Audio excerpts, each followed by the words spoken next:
Sim, Senhor, nós nos encomendamos nas Tuas poderosas mãos nessa noite. Sua voz é tão doce, Senhor. Sim, Senhor. Tão preciosa a Tua voz, o Teu falar. Então é isso que nós te clamamos, nós te suplicamos, para que o Senhor venha com aquela palavra que é Espírito, que é vida. Amém. Tão preciosa para nós, Senhor. Essa palavra que nos conquistou, essa palavra que nos agarrou com força. Nós te bendizemos. Que ela possa ser, nessa noite, Senhor, vir de maneira desimpedida aos nossos corações. Como oramos aqui, que o Senhor possa abrir os ouvidos do nosso coração para ouvir o Senhor, para o Teu falar, cada um de nós aqui, em nome de Jesus. Amém. Amém, Senhor. Amém. Amém, irmãos. Vamos abrir então o Evangelho de João, no capítulo 3. Nós há pouco estávamos cantando ao Senhor e nós nos lembramos que João foi o mesmo que escreveu o livro de Apocalipse. E João, ele descreve ali naquele precioso livro que é a consumação das Escrituras Sagradas, a consumação de todas as coisas. Vemos ali muitos movimentos ali de alegria, de cânticos, de júbilos, de salvos com palmas nas mãos, com alegria, com cântico nos seus lábios. E quando nós estamos cantando, de alguma maneira, nós estamos tocando aquela eternidade ali. Quando nós estamos ali louvando, adorando o Senhor com cântico, de certa forma é como que um pedaço do céu, que maravilhoso que o Senhor fez, né? Como que um pedaço do céu pudesse ser uma realidade, uma verdade aqui no nosso meio. Nessa noite, inclusive. Glória a Deus, irmãos. Glórias ao Senhor. Capítulo 3 do Evangelho de João, versículo 1, 2 e 3. E havia entre os fariseus um homem chamado Nicodemos, príncipe dos judeus. Este foi ter de noite com Jesus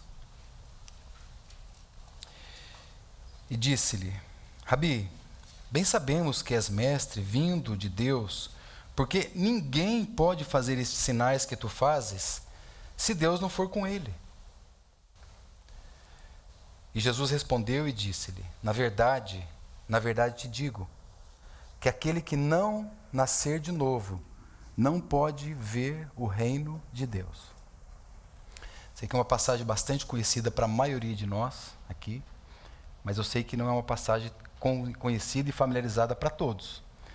Na semana passada, eu trouxe aqui alguns aspectos, em especial mostrando que o objetivo do novo nascimento não é um fim em si mesmo. O objetivo do novo nascimento não é que seja algo que termine na sua própria expressão, mas é algo que nos levará para algo, né? É a salvação que nos levará para um outro lugar. Então o Senhor Jesus deixa muito claro aqui para Nicodemos, que era príncipe dos judeus, era um fariseu, que se ele não nascesse de novo, ele não poderia ver aquilo que ele esperava. E o que é que ele esperava? O reino de Deus. Os judeus conheciam muito bem a respeito dessa realidade. E ele era um fariseu.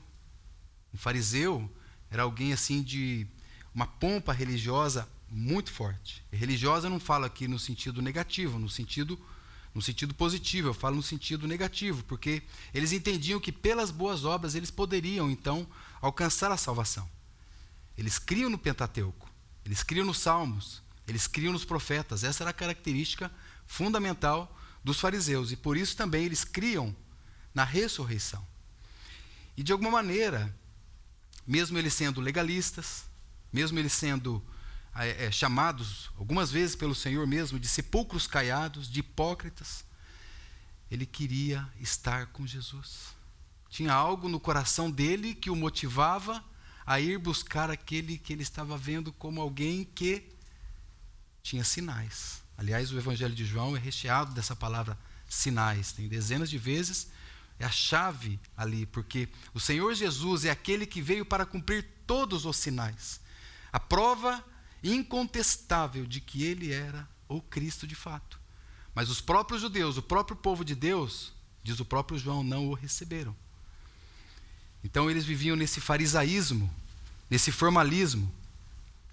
e um grande conhecimento da lei de Deus, o que causou no coração deles, e aqui um perigo também para todos nós, quando o conhecimento intelectual é muito maior do que o conhecimento de intimidade, a soberba, a arrogância, é algo que pode vir nos nossos corações. Então, como é maravilhoso o povo de Deus andar juntos como família. E esses mestres das sinagogas, né, citados nos 4 evangelhos, no livro de Atos e também no livro de Filipenses, os fariseus. E esse era aquele que foi ter de noite com o Senhor Jesus. E algumas especulações. Por que ele foi ter de noite? Eu queria até antes ter vindo aqui, chegado e ter descoberto onde é que é o disjuntor lá que desliga a luz. Ali, vai desligar todas as luzes. Para vocês terem um pouco da ideia do que é, do como foi o contexto deles. Mas eu não ia fazer isso porque vocês iam falar assim, é muito desconfortável isso. E é verdade. E agora ainda a gente tem a lanterna do celular, né? Naquela época não tinha. Talvez ali alguma lamparina, talvez ali algum instrumento que pudesse, então, trazer um pouco de luz. Eu não sei se a lua era cheia, mas ele foi ter de noite. Por que ele foi ter de noite? Possivelmente ele não queria ser arguído ali pelos seus companheiros, né? Pelos demais fariseus. Ele não queria dar o braço a torcer que ele tinha visto em Jesus alguém, ainda que ele não tinha visto que ele era o Cristo. Fez um elogio até razoável, rabi, né? Que quer dizer mestre. Né? Então ele disse mestre, e aqui você tem alguns paralelismos muito interessantes, porque ele chama Jesus de rabi, depois ele confuso com a ideia de nascer de novo, de nascer do alto, de voltar para o ventre da mãe. Então Jesus fala para ele, mas você é mestre e não sabe disso? Né? Na realidade o Senhor está dizendo para ele que ele não tinha reconhecido ele da maneira correta. Ele é o Cristo, o Filho do Deus vivo. E os sinais apontavam para Cristo como o Messias. E, irmãos, trevas é a nossa própria condição, afastados do Senhor. Então isso é muito significativo. Qualquer um que está afastado do Senhor, ele anda em trevas. E pode ser que essa fosse a própria condição ali. Na verdade, nós começamos a ler no capítulo 3, versículo 1, né? E nós sabemos que a Bíblia não foi escrita e dividida em capítulos e versículos. Talvez o mais adequado aqui, para até nossa compreensão, seria nós começarmos pelo versículo 24, que diz assim, mas o mesmo Jesus não confiava neles. Aqui é uma referência à multidão, né? Dois versículos anteriores. Por que ele não confiava neles? Porque ele bem conhecia a todos e não necessitava de que alguém testificasse do homem, porque ele bem sabia o que havia no homem. Então Jesus é aquele que conhece o íntimo, o profundo e o escondido. E esse homem vai de noite, possivelmente preocupado com a opinião dos outros. Mas também há um outro versículo que eu creio que pode nos ajudar aqui. Se você virar uma página aí no versículo 20, ele diz que porque todo aquele que faz o mal aborrece a luz. Então você vai vendo aqui um contraponto, né, um antagonismo entre luz e trevas. Aborrece a luz e não vem para a luz. Por que não vai para a luz? Para que as suas obras não sejam arguídas. Né? Para que a minha versão diz para que as suas obras não sejam reprovadas. Mas quem pratica a verdade vem para a luz, a fim de que suas obras sejam manifestas, porque são feitas em Deus. Quando ele fala que havia um homem chamado Nicodemos, essa expressão aqui, homens, é a expressão antropos, que é a mesma que vem da palavra, que você conhece a palavra antropologia, que é o estudo do homem, o estudo da natureza humana. Antropos não significa necessariamente um homem. O que João está relatando aqui é o seguinte: é o gênero humano. Havia um homem, mas esse homem fala de toda a humanidade. Então ele é a expressão ou a representação de todo o homem nascido neste mundo. E todo homem que não vai ao Senhor vive nas trevas. E é isso que nós aprendemos aqui. E quando nós queremos dar um passo a mais a respeito disso, nós precisamos então, para que o novo nascimento não se torne um fim em si mesmo, compreender que nós nascemos do alto para ver o reino de Deus. Nós nascemos da água e do Espírito para entrar no reino de Deus. Ou seja, é uma vida progressiva. Uma vida de glória em glória. Uma vida de fé em fé. Até chegarmos à estatura de varão, à imagem do Filho de Deus. E o Senhor aqui mesmo nesse texto, nessa passagem, ele diz que Deus amou o mundo de tal maneira que deu seu Filho unigênito para que todo aquele que nele crê não pereça, mas tenha a vida eterna. Né? E o que vem depois disso? O reino de Deus. Então é isso que o Senhor deseja. Agora, João, aqui na sua epístola, no seu evangelho, melhor dizendo, ele não especifica pontos e aspectos a respeito das evidências do novo nascido. Né? Nós vemos aqui pontos importantes, evidentemente, quando nós lemos, né? Está em trevas, precisa ir para a luz. Nós vemos aqui que é necessário um nascimento do alto, né? Porque o que significa nascer de novo? A palavra novo, ela representa nascer de cima. Talvez uma expressão, você precisa nascer de um ponto mais alto, né? Nascer novamente, nascer de uma outra maneira, de uma outra forma. E com certeza a interpretação do nascer de novo é nascer de Deus, é nascer do alto. Então, nós precisamos nascer de novo. Agora, quais são os aspectos, as evidências do novo nascido? Essas questões ficaram na semana passada. Quando João vai escrever então a sua epístola, ele detalha 7 evidências do novo nascido. Então, pela graça do Senhor, nós vamos ver pelo menos 2 evidências, assim, de uma maneira mais pormenorizada. Não esgotaremos as 7, até porque talvez seria muito conteúdo, o tempo também não é adequado. Mas se nós conseguirmos ver 2 ou 3, quem sabe o Senhor nos permite 4, né? Eu quero ser bem fiel com relação ao horário, podem ficar tranquilos. Amém. Mas eu quero que os irmãos então vá para a epístola de 1 João, comigo ali, e eu quero que vocês ainda vejam que João, ele continua trazendo, bem aqui no início, 1 João, primeira epístola de João, lá no final, antes de Apocalipse, vem Judas, antes de Judas, 1º, 2º e 3º João. E ele continua aqui no início da sua epístola, falando a respeito disso, mostrando a necessidade de irmos para a luz que é o próprio Senhor. Essa luz imarcessível. Então ele diz aqui no versículo 5, capítulo 1, 1 João, versículo 5 diz que esta é a mensagem que deles nós ouvimos e vos anunciamos, que Deus é luz, e nele não há treva nenhuma. Se dissermos que temos comunhão com ele e andarmos em trevas, nós mentimos e não praticamos a verdade. Mas se andarmos na luz, como ele está na luz, temos comunhão uns com os outros, e o sangue de Jesus, o seu Filho, nos purifica de todo o pecado.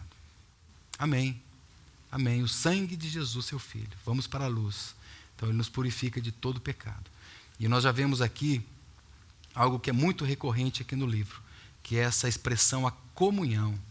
Essa expressão comunhão, ela é extremamente significativa, é a palavra koinonia, né? E o seu desdobramento sempre será, inclusive a gente vê isso nas próprias Escrituras, não só amor a Deus, mas sempre está ligado com amor ao Senhor.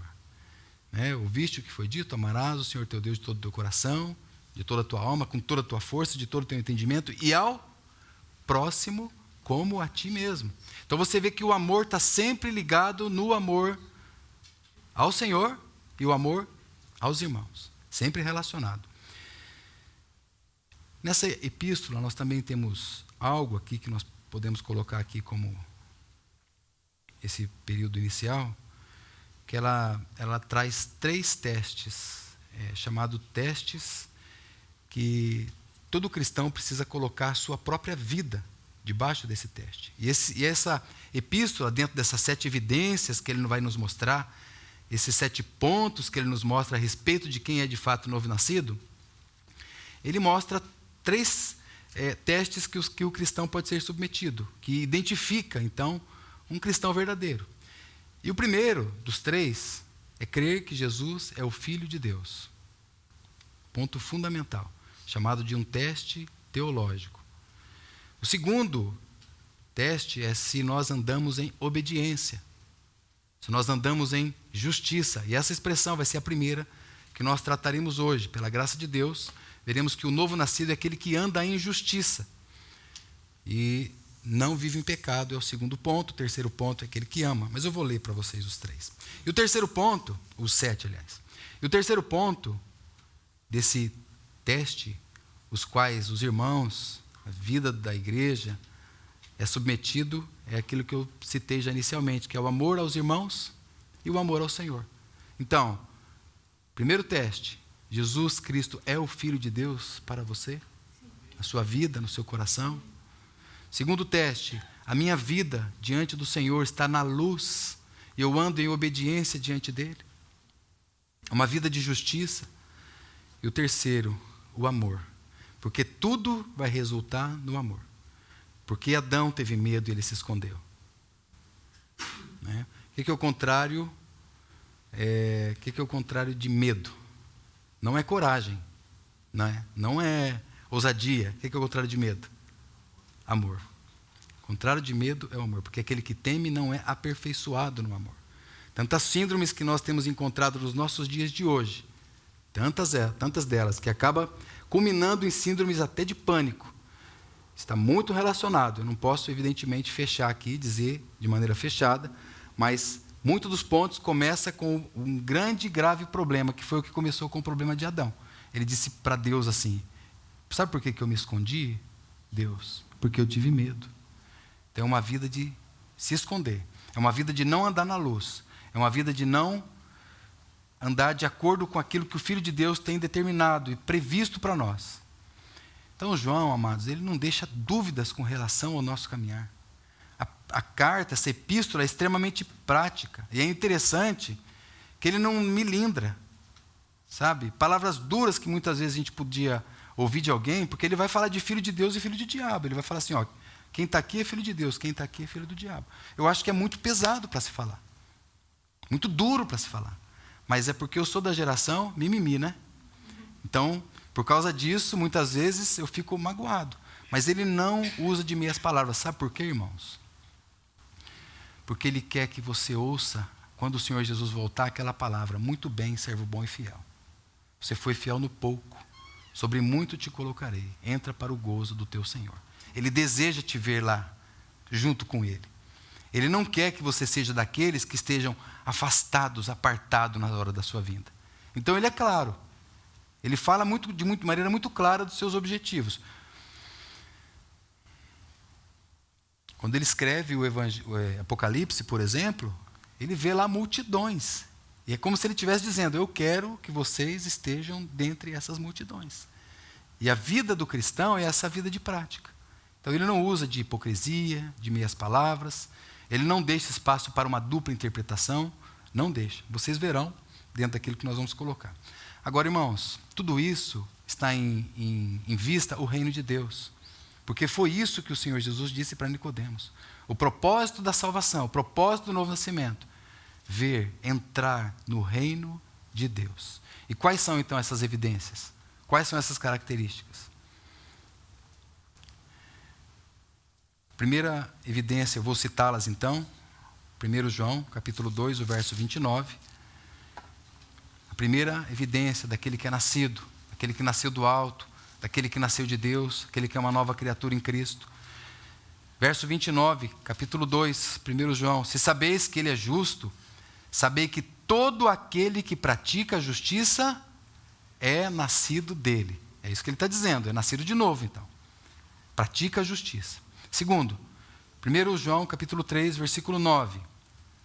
Qualquer que é nascido de Deus, ele está dizendo aqui, qualquer que é nascido do alto, qualquer que é nascido de novo, não vive na prática do pecado, porque a sua semente permanece nele, e não pode viver pecando, porque é nascido de Deus, é nascido do alto, é nascido de novo, é uma nova criatura. É isso que ele está dizendo aqui. Terceiro ponto, 1 João capítulo 4, versículo 7, aqui nós temos duas evidências. A primeira, amados, amemo-nos uns aos outros, porque o amor é de Deus. E qualquer que ama é nascido de Deus. E aqui é a quarta evidência. E conhece a Deus. É nascido de Deus, ama, é nascido de Deus, conhece a Deus. Quinta evidência, capítulo 5, versículo 1. Todo aquele que crê que Jesus é o Cristo é nascido de Deus. E todo aquele que ama ao que o gerou, também ama o que dele é nascido. Versículo 4, sexta evidência. Porque todo aquele que é nascido de Deus vence o mundo. E esta é a vitória que vence o mundo, a nossa fé. E a sétima evidência, capítulo 5, versículo 18, apenas aqui a parte B do versículo 18, diz que, é porque a primeira parte, eu vou ler todo, porque a primeira parte ele repete a segunda evidência, que ele diz que todo aquele que é nascido de Deus não peca, né? Não vive na prática do pecado. Mas o que de Deus é gerado, ou seja, o que de Deus é nascido, aquele que nasceu do alto, que nasceu de novo, conserva-se a si mesmo, ou guarda-se a si mesmo, vigia-se a si mesmo.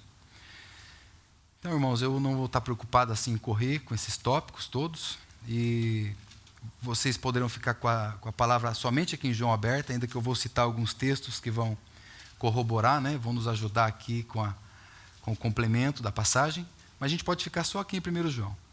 Então, quem é nascido de Deus, segundo essa epístola, segundo João, nós lemos aqui o 1 João capítulo 2, né? Vou ler novamente essa primeira evidência. Se sabeis que ele é justo, 2:29. Sabeis que todo aquele que pratica a justiça é nascido dele. Não sei se para você o termo fica um pouco genérico, pratica a justiça. Pode ser um pouco subjetivo, pode de repente falar mais justiça para um, pode não ser a justiça para o outro. Como nós interpretamos aqui? Irmãos, a Bíblia interpreta a própria Bíblia. Essa é uma lei da palavra de Deus. Ela mesma vai se interpretar. Então a justiça não é aquilo que eu penso que é justiça. Aliás, quando eu busco um mundo melhor, seja através da religião, de governantes, do que quer que seja, não está relacionado com a justiça que a palavra de Deus nos mostra. Não é essa justiça aqui. Então, essa justiça aqui também não está falando de alguém que é impecável no sentido da palavra impecabilidade. Quem aqui pode afirmar nós não pecamos?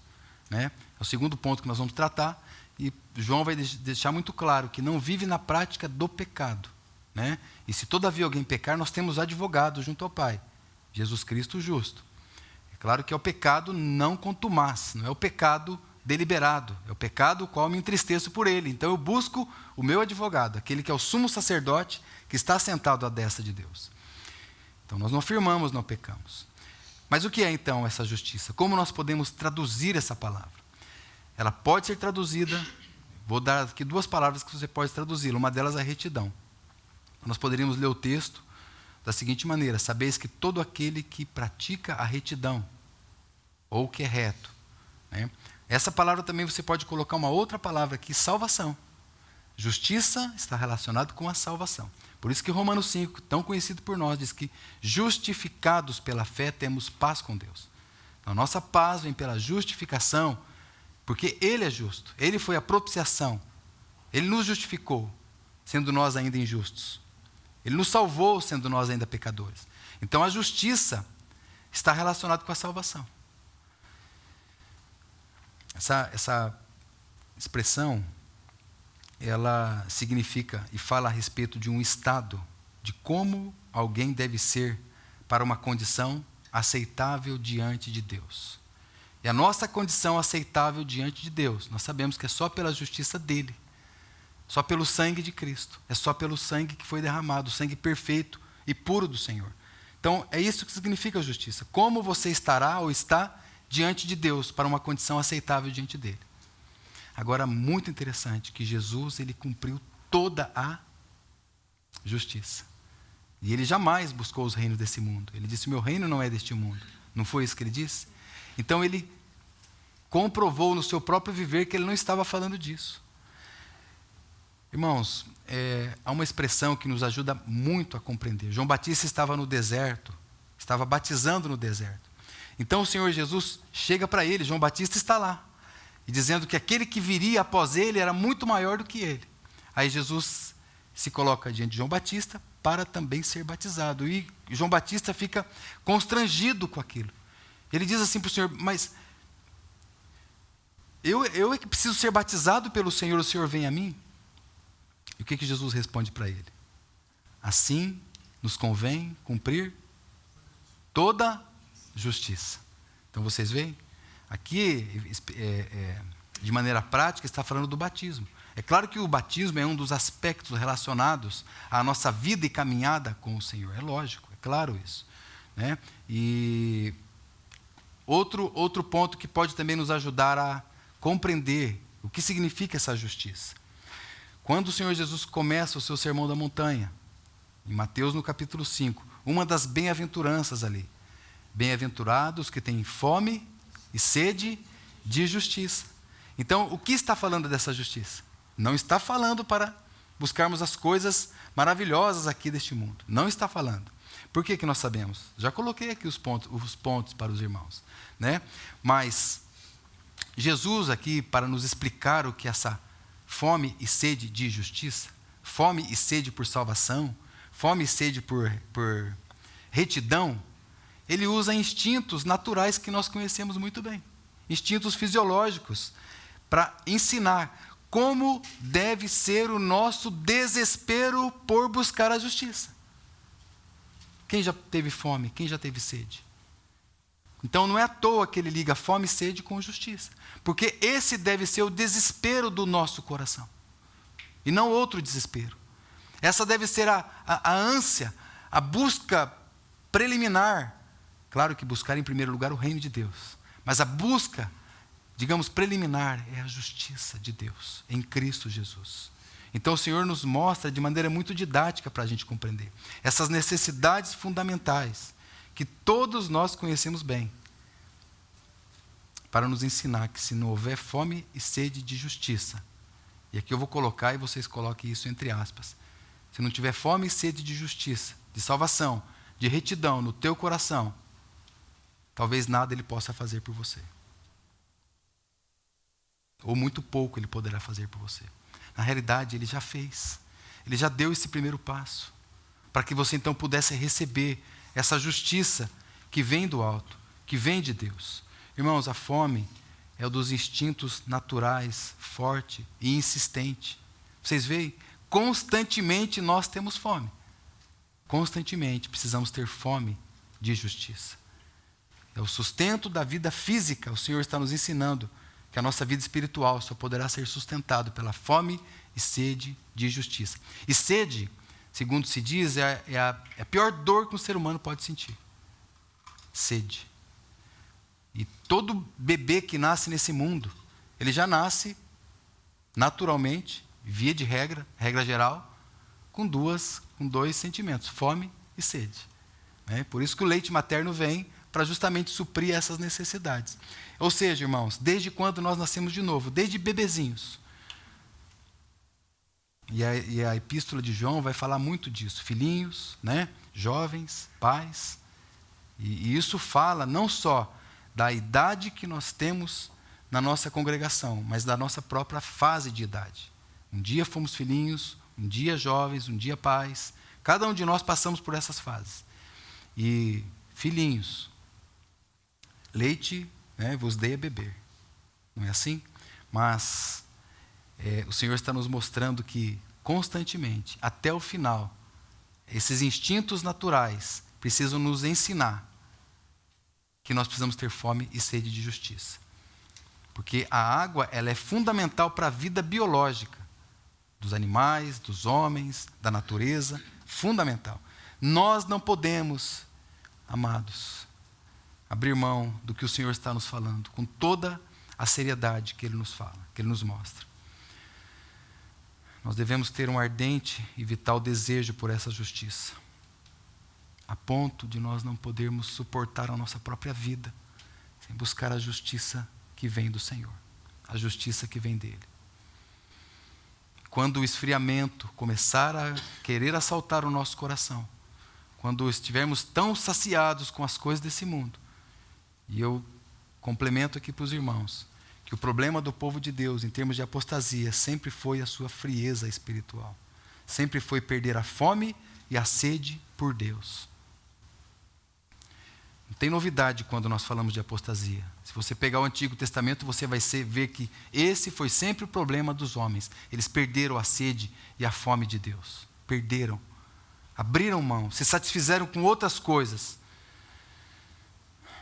E este desejo, irmãos, para nós precisa ser algo intenso e se transformar numa dor que possa nos consumir para buscar essa justiça que vem do alto, essa comida que somente o Senhor, pela sua graça, pode nos dar. E nós sabemos que podemos ser só saciados pela pessoa do Senhor Jesus, porque Cristo Jesus se tornou para nós, 1 Coríntios capítulo 1, verso 20, o que ele se tornou para nós? Sabedoria, né? Santificação, que o Senhor se tornou para nós justiça, sabedoria, santificação e redenção. É isso? Sabedoria, 1 Coríntios 1,30, depois vocês conferem lá. Ele se tornou para nós. Irmãos, o reino de Deus, ele não é comida nem bebida. Mas é o quê? Justiça. E o que é essa justiça? Senão essa fome e essa sede pelo Senhor. Então, esse ensino que o Senhor está nos mostrando a respeito da justiça, é essa busca incessante por Ele mesmo. Deixa eu mostrar aqui mais um texto para vocês, e daí eu vou colocar aplicações bem práticas para nós compreendermos a partir da epístola de João mesmo, o que é essa justiça que ele está falando. Capítulo 1, se você pegar aqui comigo o versículo 9, nós chegamos perto dele agora há pouco. Ele diz que se confessarmos os nossos pecados, Ele é fiel e justo para nos perdoar os pecados e nos purificar de toda injustiça. Aqui ele põe de maneira negativa. Então aqui você vê de maneira muito claro o contraste de pecado com justiça. Está claro aqui para nós. Ou seja, quando ele está falando de justiça, ele está falando de algo que é oposição ao pecado. E aí a nossa consciência, o nosso coração sabe muito bem o que é isso. Então não é um termo genérico. Não é um termo vago. Não, a palavra de Deus nos mostra de maneira muito clara. Mas há algo mais aqui que João nos coloca. Veja comigo aqui o versículo 6, que nos ajuda muito a compreender. Diz aqui, a respeito dessa prática da justiça.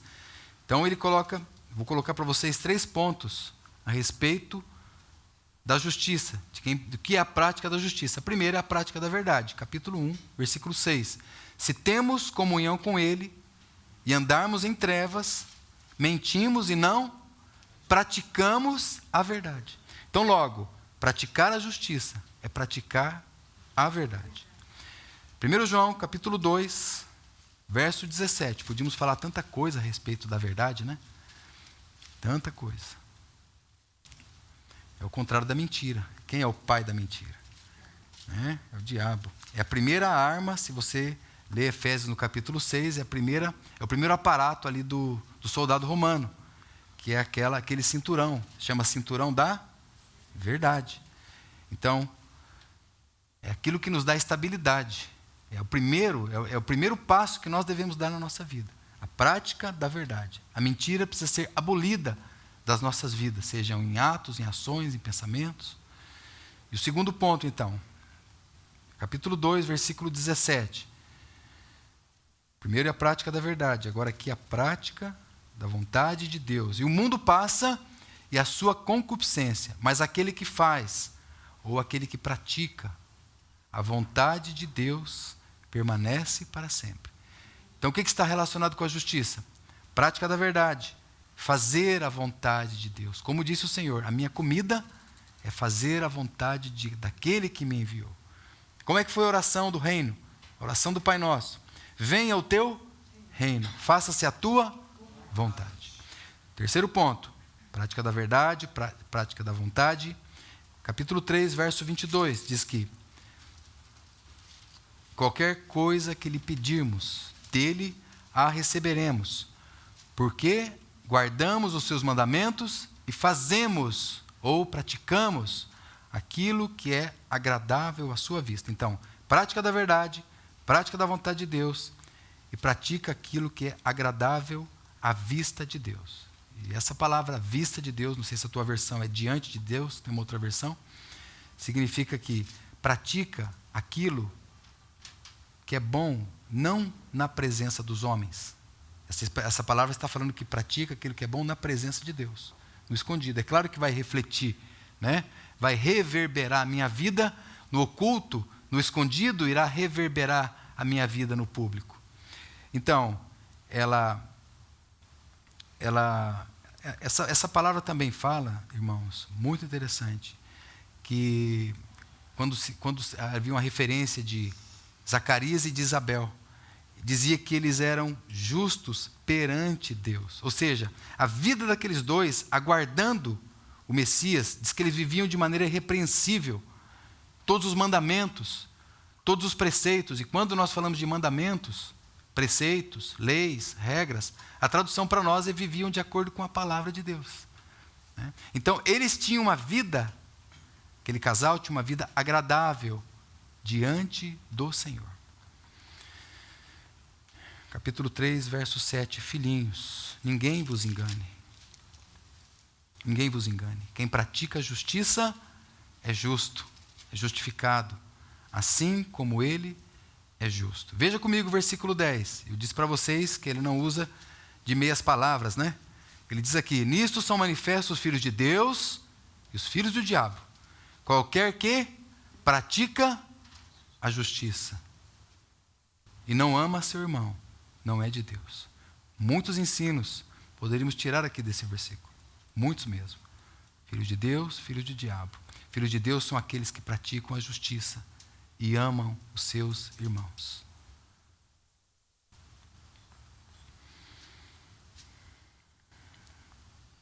Talvez isso seja uma denúncia grave contra os nossos próprios corações. Muitas vezes, quando pensamos nos nossos irmãos, quando fazemos referências jocosas algumas vezes pejorativas contra os nossos irmãos, nossa língua, como o Senhor precisa nos ajudar nesses pontos aqui, irmãos. Vocês sabem que muitos filhos estão afastados da comunhão do Senhor, porque os pais não tinham uma boa palavra com relação àqueles que eles andavam juntos. E muitas vezes até numa boa intenção. Mas é impressionante como que há poder espiritual na palavra de um pai e de uma mãe. À mesa, em casa, e isso tudo vai contaminando. Essa é a palavra. Vai juntando entulhos muito fortes. Você vai falar assim: não, mas eu tenho discernimento, eu tenho maturidade.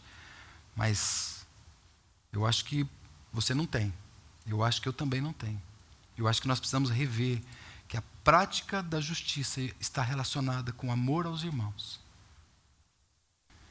E a nossa vida, irmãos, é uma prática constante em justiça, uma pergunta que nós fazemos para nós mesmos. E aí nós podemos ir para a segunda evidência. Podemos ir para a segunda evidência. Capítulo 3, versículo 9, porque é justamente, e vocês vão perceber que todas essas evidências, elas são interligadas. Elas são interdependentes, como uma teia, como uma rede, que um princípio está relacionado, ligado ao outro princípio. E eles não se desligam. E esse outro princípio, que nós lemos inicialmente, diz que qualquer, que eu acabei de ler, né, que faz a relação, qualquer que é nascido de Deus não vive na prática do pecado. Porque a sua semente permanece nele e não pode viver pecando. Porque é nascido do alto, é nascido de novo, é nascido de Deus. A palavra pecado aqui é a palavra amartia, que significa errar o alvo. Todo aquele que é nascido de Deus não vive errando o alvo. Essa é a expressão. Então, ela está em contraste com a primeira evidência, né? Como eu coloquei para os irmãos. Pecado contrastando com a justiça. A justiça agora contrastando com a prática do pecado. Em outras palavras, andar em justiça é não viver em pecados.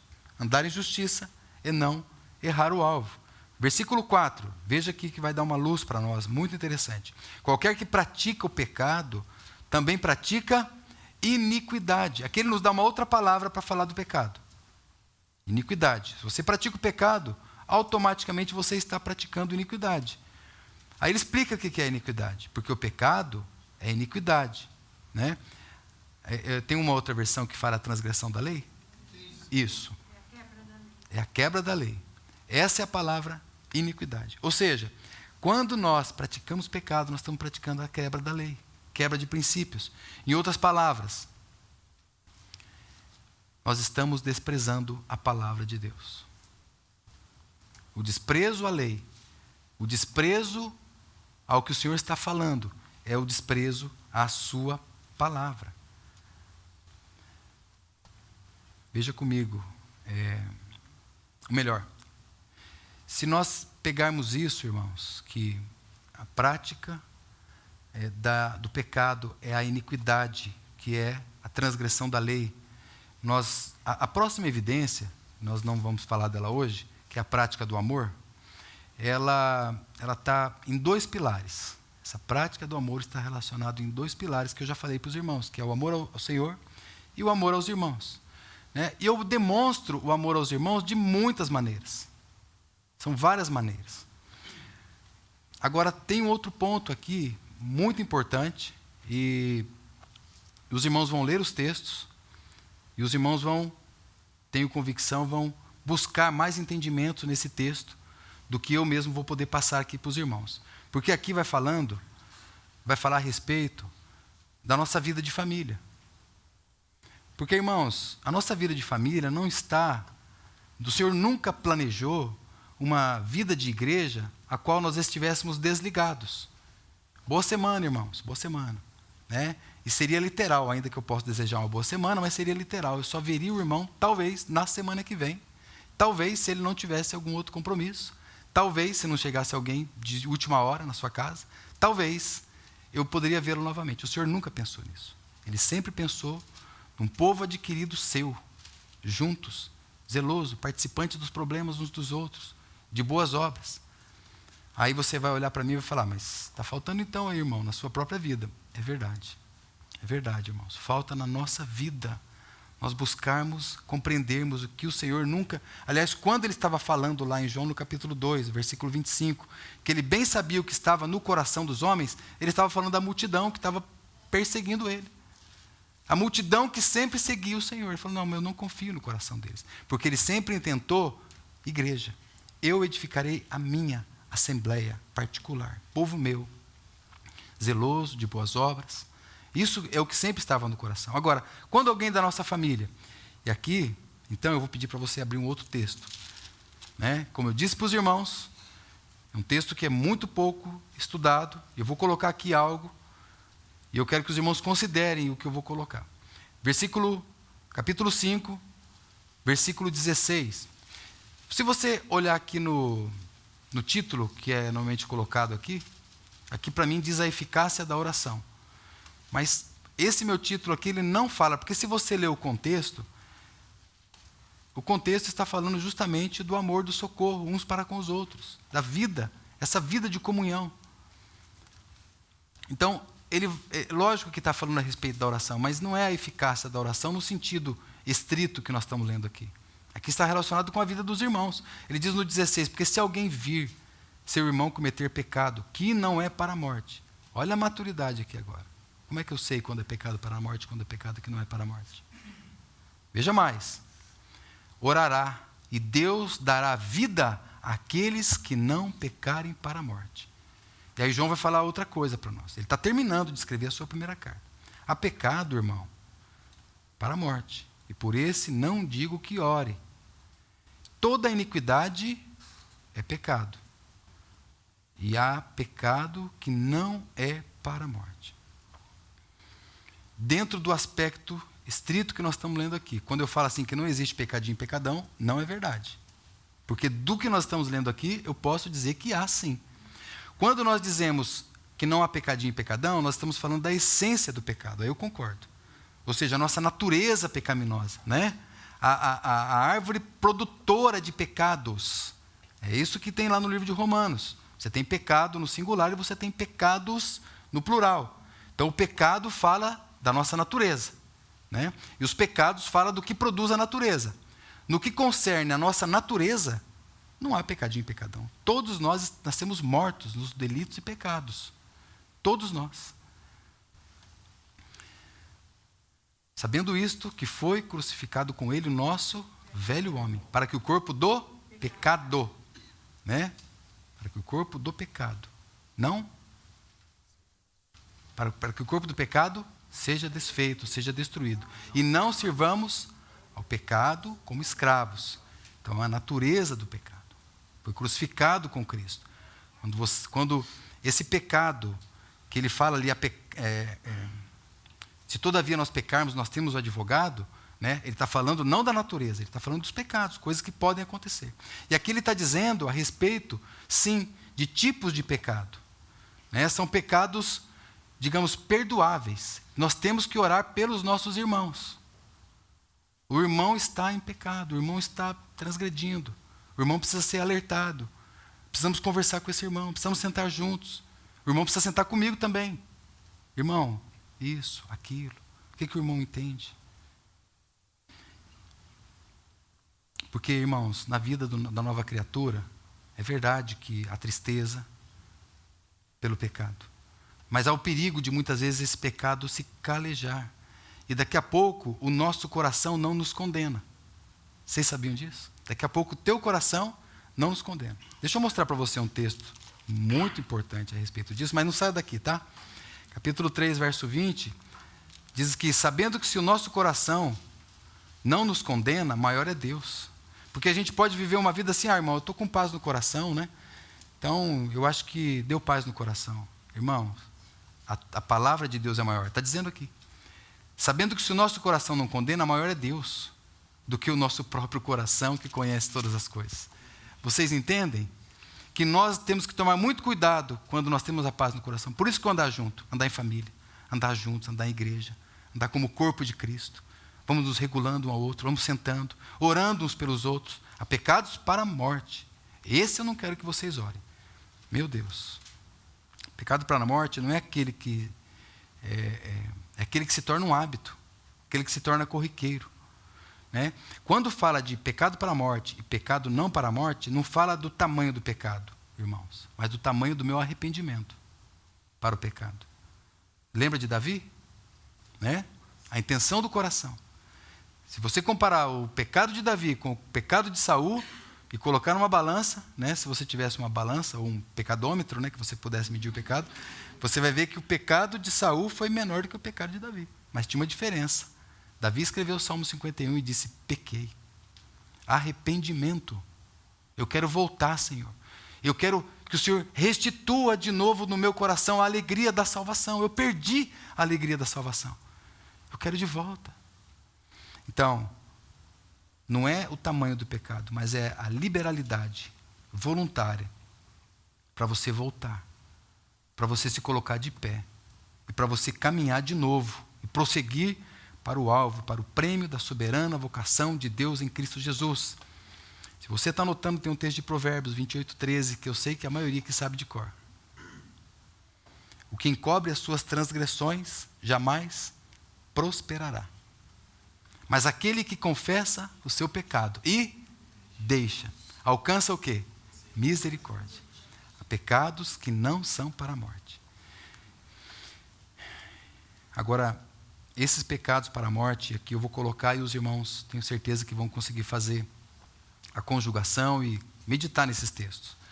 Eu só vou citar também, porque há pecados para a morte, por esse não digo que ore. Então aqui, irmãos, segundo a própria palavra de Deus, são pecados graves, pecados deliberados, pecados onde o meu coração não se entristece mais, recorrentes. Já fui advertido pelo Espírito Santo de Deus, pelos irmãos, eventualmente. mas eu estou apegado ao meu pecado. Por esse, a palavra de Deus está dizendo, eu não peço que vocês orem por esse pecado. E aqui o que nos regula muito bem é a oração corporativa. Porque constantemente nós estamos orando por vários irmãos. Os irmãos aqui que têm batalhado ali, terça-feira, têm visto que nós temos clamado, chorado algumas vezes, literalmente, não só por irmãos aqui, mas por filhos dos irmãos. Não é verdade, irmãos? Não é assim que tem sido? Tem sido assim. Temos orado, buscado, clamado. Então, irmãos, se vocês quiserem assim uma ligação para saber quais são esses pecados, são esses graves, esses pecados aos quais alguém está apegado a ele. Vocês se lembram daquele casal de Atos no capítulo 5, Ananias e Safira, né? Então, eles morreram. Não foi porque eles venderam a propriedade e ficaram com uma parte do dinheiro. Aliás, os irmãos não eram obrigados a vender propriedade e colocar aos pés dos apóstolos. Eles estavam fazendo de uma maneira deliberada. Mas o que eles fizeram? Sabe o espiritualismo que tem tomado conta? Um ar de espiritual, um ar hipócrita, né? Um ar de, eu sou tão santo, e veio pisando nas nuvens para entregar a oferta ali para Pedro. E Pedro, com toda a autoridade, falou, você está mentindo para o Espírito Santo. Você não tá, ele diz claro ali, depois você lê o capítulo 5, você não está mentindo para os homens, você está mentindo para Deus. De quem que você está fugindo? E ali a palavra de Deus fala, irmãos, que ele imediatamente caiu morto. Os jovens pegaram, quando você lê jovens aqui na Epístola de João, vai falar que jovens, vocês são fortes, né? Não é porque vocês são impecáveis, mas é porque vocês precisam aproveitar essa determinação do coração e abrir mão de todas aquelas coisas, né? Aliás, Nicodemos foi ter de noite, né? E se vocês pegarem nas notícias ruins, são duas bases em que a maioria dos problemas acontecem: de noite e estar no lugar errado. Você vê como que os jovens precisam estar muito guardados, fugindo dessas coisas. E a palavra de Deus disse que logo na sequência chegou Safira, a sua esposa Safira, né? E aí Pedro falou, por quanto foi vendido lá a terra? Ela falou, portanto, confirmou a mentira que o marido tinha dado. Caiu morta também. Irmãos, a gente pode achar, nossa, mas agora não está acontecendo mais isso, né? Eu tive uns probleminhas aí, mas a morte espiritual, irmão, é muito pior do que a morte física. É muito pior. Porque muitas vezes a morte física vem para preservar o teu espírito. A palavra de Deus, 1 Coríntios 5:5, ali há uma instrução para orar por um determinado irmão, para que ele fosse levado, porque pelo menos a gente conseguia salvar alguma coisa. Pelo menos a sua vida espiritual seria salva. Olha quão sério esse assunto. Então, irmãos, Ananias e Safira, eles eram daqueles que tinham aparência de piedade, como diz 2 Timóteo 3:5, mas negando a eficácia dela. Aí diz a palavra de Deus, afasta-se destes. Não só fisicamente, mas afasta as suas orações também desses. Há pecados que são para a morte. Que o Senhor tenha misericórdia das nossas vidas, irmãos.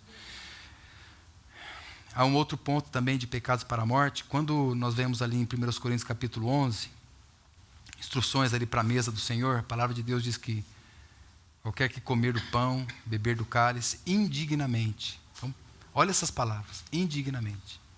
Né? Aí ele diz, examine-se o homem a si mesmo e assim coma deste pão e beba deste cálice. 1 Coríntios 11, a partir do verso 27. Ele diz que qualquer que come e bebe indignamente, come e bebe a sua própria condenação, não discernindo o corpo. A bem da verdade, irmãos, que se nós formos sinceros, hoje pela manhã nós estivemos aqui partindo pão, um tempo precioso, glorioso, né? Na presença do Senhor. Podemos tocar ali aspectos tão maravilhosos, nos lembrar em especial de tantas coisas que o Senhor não desiste de nós, do olhar do Senhor pelas nossas vidas, né? Que Ele nos ama, Ele nos amou primeiro, o seu amor tem enchido os nossos corações, cantamos ao Senhor, tivemos uma parte do céu hoje de manhã, mas se a gente fosse muito sincero mesmo, ninguém aproximaria da mesa, não é verdade? Examina o coração, fala, não, eu não sou digno.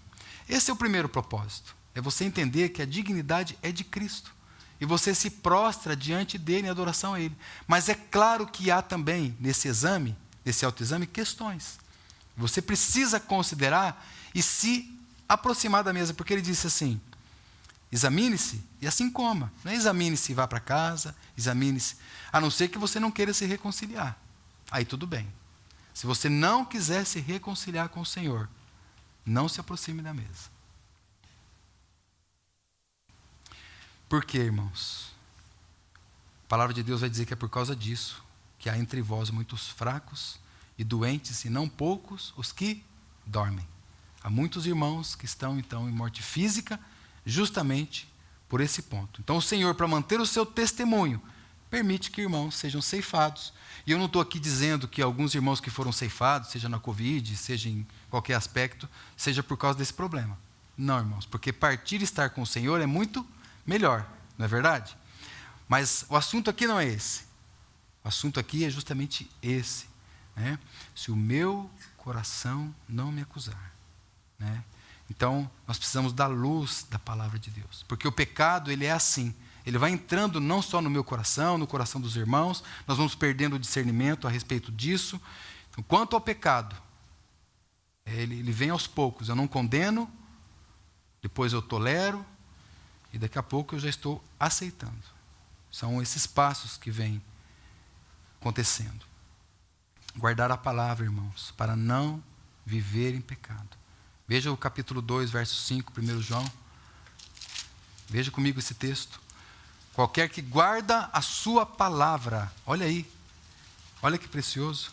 Qualquer que guarda a sua palavra. Essa expressão, você encontra ela também no Antigo Testamento, né? Escondi, Salmo 119, verso 11. Guardei a tua palavra, onde? No meu coração, para não pecar contra ti. Guardei a tua palavra. E aqui ele está dizendo isso. O amor de Deus está nele, verdadeiramente aperfeiçoado. Nisso conhecemos que estamos nele. Amém, irmãos? Irmãos, um grupo de estudos foi fazer uma pesquisa a respeito de como estava o envolvimento do povo de Deus com a palavra de Deus. E eles queriam apenas saber como era aí a periodicidade, o contato deles com a palavra, e eles acabaram descobrindo outras coisas. Foram fazer pesquisa com o objetivo, descobriram outra coisa. Vou mostrar para vocês. Essa pesquisa foi feita nos Estados Unidos com 40 mil pessoas, pessoas de 8 a 80 anos de idade. E eles foram buscar ver como estavam ali aquelas pessoas. E um dizia: eu leio a Bíblia na reunião somente, uma vez por semana.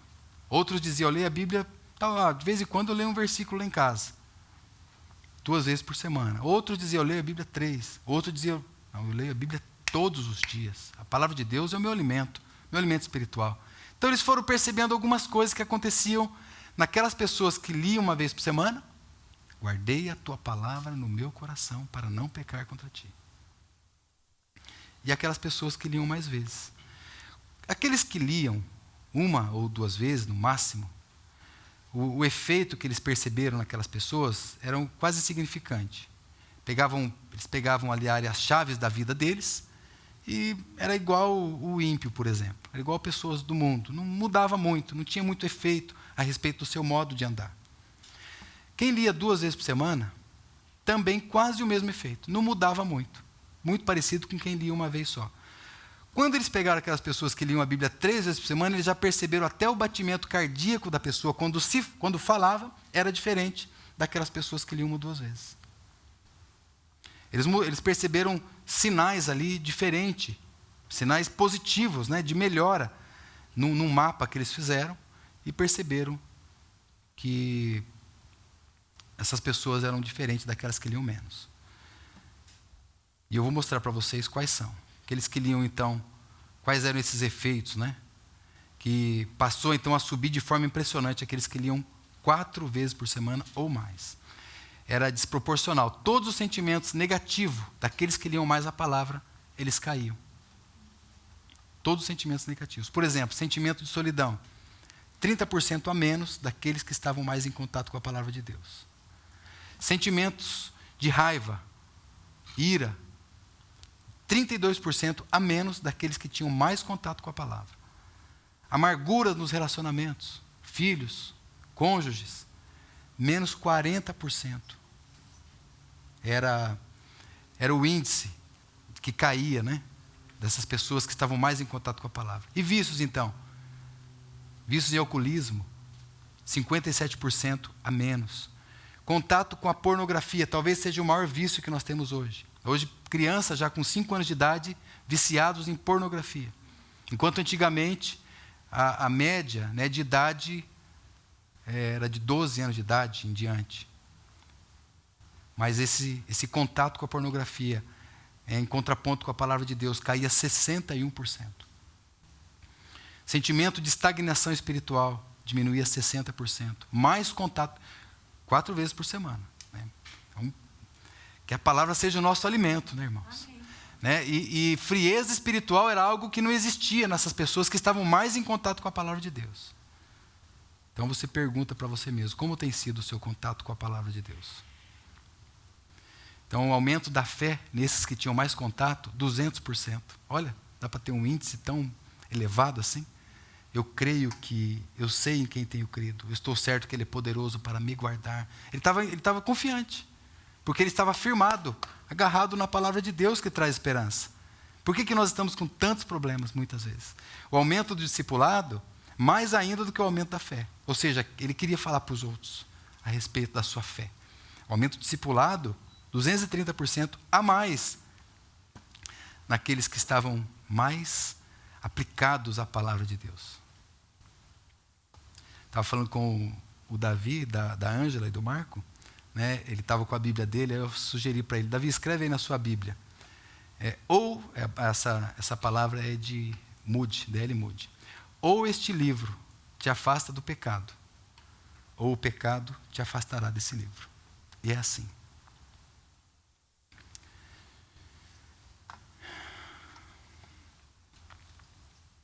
Como precisamos, irmãos, como precisamos nos agarrar mais, com mais firmeza, todas as verdades que temos ouvido. Para a gente estar encerrando então, veja para mim o versículo 9 do capítulo 1. Nós já lemos ele aqui, mas eu quero que você saia daqui com essa impressão no teu coração. Que se há algo, se há isso, então se confessarmos os nossos pecados, Ele é fiel e justo para nos perdoar os pecados e nos purificar de toda a injustiça. Aleluia! Amém. O sangue do Senhor continua sendo vigente, presente, real, verdadeiro. Veja mais um versículo, capítulo 2, verso 1. Meus filhinhos, estas coisas eu vos escrevo, para que não pequeis. Mas se alguém pecar, lembre-se, temos um advogado com o Pai, Jesus Cristo, o justo. Amém. Então, irmãos, pela graça de Deus, nós tratamos aqui esses 2 pontos. Primeiro, a prática da justiça. Todo aquele que é nascido do alto, é nascido de Deus, a evidência do seu modo de andar é a prática da justiça. E a segunda evidência, não vive na prática do pecado. E depois, o que nós vimos inicialmente, ele ama, ele pratica o amor ágape, ele conhece a Deus, a quarta. O quinto, ele crê que Jesus é o Cristo, ele vence o mundo. E o sétimo, ele conserva-se a si mesmo. Amém, irmãos. Que o Senhor nos socorra, guarde o nosso coração para a sua honra, para a sua glória. Consideramo-nos mortos para o pecado, mas vivos para Deus em Cristo Jesus. Amém. Amém. Vamos orar. Amado Senhor, nós te damos graças nessa noite pela tua palavra, Senhor. Ela é tão perfeita. Ela faz sentido aos nossos corações, apesar de nós mesmos, Senhor. Apesar da nossa letargia, dificuldade de ouvir. E, Senhor, nós queremos andar na tua justiça. Aquela justiça que o Senhor já nos comprou lá atrás. Nós queremos também, Senhor, dizer que queremos nos apartar de tudo aquilo que é trevas, Senhor. Pecados voluntários e involuntários. Pecados da nossa língua, Senhor. Pecado de viver fora da comunhão com os irmãos. De vício, Senhor, em nome de Jesus. Ó Pai, nós queremos a tua justiça. Nós queremos andar nos teus caminhos, fazer a tua vontade, Senhor. Nos livra das impurezas, Senhor, das cobiças, da inveja, dos ciúmes, tantas coisas, Senhor, que muitas vezes nós temos caído em pecado. Inveja, Senhor, ciúmes, falta de perdão também, falta de amor com os irmãos. Amor ao Senhor sobre todas as coisas. Nós te louvamos, Senhor, porque nós fomos justificados para uma nova vida em Cristo Jesus. O Senhor nos colocou num reino, reino de justiça, e nós queremos andar nele, Senhor, para a tua honra, Senhor, para a tua glória. E queremos que o teu reino esteja para nós em primeiro lugar. Queremos buscá-lo em primeiro lugar, para a glória, para a honra do teu nome. Pai, em nome de Jesus, abençoe a cada irmão, a cada irmã aqui, para que possamos viver juntos como família, para o louvor, honra e glória do teu nome. Para a glória de Deus Pai. Amém, Senhor. Em nome de Jesus. Amém. Amém. Deus abençoe, amados irmãos.